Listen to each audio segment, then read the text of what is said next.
कधी विचार केलात का, जिथे सगळे दूर पळतात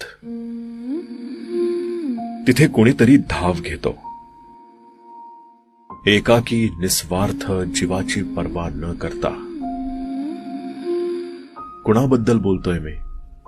हो, बरोबर ओळखलत. तो सर्पमित्र असतो. एका फोनवर धावत येणारा, कधी गावात, कधी शहरात, कधी शेतात. लोकांच्या भीतीचा सामना तो करतो,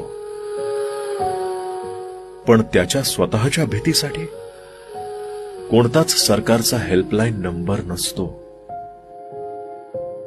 ना अपघात विमा असतो, ना पगार, ना कुटुंबासाठी आधार, ना सिक्युरिटी, काहीही नाही. फक्त ध्येय जीव वाचवायचा, माणसाचाही आणि सापाचाही.